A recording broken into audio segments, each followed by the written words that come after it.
میرا غفلت میں ڈوبا دل بدل دے، میرا غفلت میں بسم اللہ الرحمن الرحیم۔ السلام علیکم ورحمۃ اللہ وبرکاتہ۔ میں امید کرتی ہوں آپ سب لوگ ٹھیک ٹھاک ہوں گے، اور کافی لوگوں کے کافی سوالات کے بعد میرے سامنے آنے کا پھر ارادہ ہوا کہ میں آپ سب لوگوں سے بات کروں۔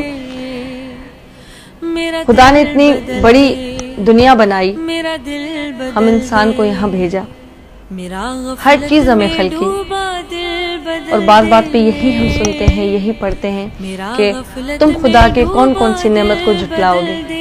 ہمیں ہر نعمت سے نوازا، آنکھیں ہیں ہم دیکھ سکتے ہیں، زبان دی ہم بول سکتے ہیں، اور یقین مانیں ان سب نعمتوں کے ہوتے ہوئے بھی سب سے بڑی نعمت یہ ہے کہ کسی کو جب اللہ میاں ہدایت دیتا ہے، جس طرح مجھے ملی، جیسے کہ آپ سب لوگ جانتے ہیں، اور یہ بات کسی سے چھپی ہوئی نہیں ہے۔ میں سنگنگ کرتی تھی، میں ہوسٹنگ کرتی تھی، میں ماڈلنگ کرتی تھی، میں ایکٹنگ کرتی تھی، جو بھی چیز دنیاوی کام کیا، لو میرج کیا ماشاءاللہ سے، اور اس کے ساتھ ساتھ کافی سارے میرے سے کانسرٹ سے جو out of country line up ہوئے تھے، اور پاکستان کے اندر کافی ایسے پروجیکٹس جو اردو سائڈ میں سائن کر چکی تھی، ان سب سے میں نے اچانک جواب دے دیا، اور لوگ حیرت میں آ گئے کہ اچانک ایسا کیا ہوا، اتنا مجھ میں بدلاؤ کیسے آیا۔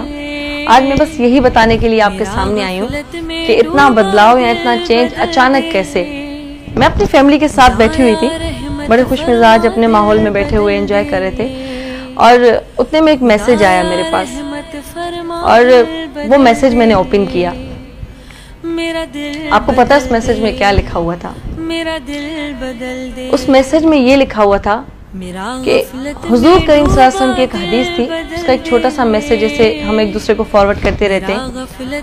اس میں یہ لکھا ہوا تھا کہ بدترین عمل ہے یہ جو بے پردہ عورتیں ہو کے گھومتی ہیں، اور دوزخ میں بدترین جگہ اس عورت کے لیے ہے جو بے پردہ ہو کر گھومتی ہے۔ تو تصدیق کرنے کے لیے میں نے، میرے بھائی ہیں مہربان شاہ جو مختلف اسلامی کام کرتے رہتے ہیں، اور یہ سارے کام ہم مل جل کے کرتے ہیں، ان سے میں نے اس حدیث کی تصدیق کروائی کہ آیا یہ حدیث صحیح ہے، یا اس کے پیچھے مطلب میں ایک اپنے آپ میں بدلاؤ لانے کی کوشش بھی کر رہی تھی۔ تو انہوں نے اس حدیث کے پیچھے مجھے کافی ساری حدیثیں اور دکھائیں۔ آپ یقین کریں کہ میرے پیروں کے نیچے زمین نکل گئی۔ میں نے سوچا میں کیا کر رہی ہوں، اتنے سالوں سے میں کیا کرتی آئی ہوں، ہوسٹنگ کر رہی ہوں، ماڈلنگ کر رہی ہوں، ایکٹنگ کر رہی ہوں، ایسے کافی سارے کام جو اس فیلڈ سے ریلیٹڈ تھے، لیکن یہ تو سب کچھ دنیا کو خوش کرنے کے لیے تھا، ہر جگہ سے آپ کو واہ واہ مل رہی تھی، لیکن وہی مجھے اندر سے ایک آواز آئی، تو اتنا وقت میں کیا کر رہی تھی، میں اپنے اللہ کے لیے کیا کر رہی ہوں، میں اپنے پروردگار کی ذات کے لیے کیا کر رہی ہوں، بے پردہ ہو کے گھوم رہی ہوں۔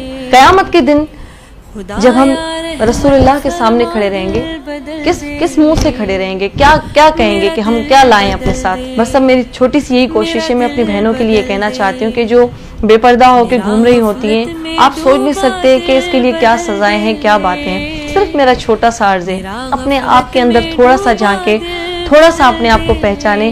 سب چیزیں دنیاوی ہیں، سب چیزیں یہی رہ جائیں گی، کچھ نہیں رہے گا۔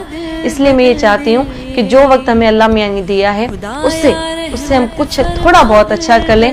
کسی ایک کے اندر بھی اگر ہمارے کہنے سے کوئی انسانیت جاگ گئی، یا کسی نے اپنے آپ کو بدلا، آئے سمجھو پوری انسانیت بدل گئی۔ تھوڑا سا ہم اپنے اسلام کی طرف آ جائیں، تھوڑا سا اپنے دین کی طرف آ جائیں، سیدھی راہ پہ آ جائیں، صحیح کام جو جس طرح سے ہے اسے اس طریقے سے کریں، نہ کہ ہم دنیاوی کاموں میں دنیا کو خوش کرنے میں لگ گئے۔ ہم نے اللہ کے لیے کیا کیا؟ صرف اپنے آپ سے یہ وعدہ ہے کہ میں تھوڑا اتنا کچھ کر لوں کہ میرا پروردگار راضی ہو جائے، میرا اللہ مجھ سے راضی ہو جائے۔ انشاءاللہ تعالیٰ مختلف باتوں سے، مختلف اچھی کاموں سے، جو ٹوٹی پھوٹی اللہ میاں نے آواز دی ہے، جو تھوڑی کوشش کرتے آپ کے سامنے حمد و نعت کے سلسلے میں، اچھے کاموں کے سلسلے میں سامنے آتے رہیں گے۔ اپنی دعا میں ہمیں ہمیشہ یاد رکھیے گا۔ اللہ حافظ۔ ڈوبا دل بدل دے، خدایا رحمت فرما دل بدل دے،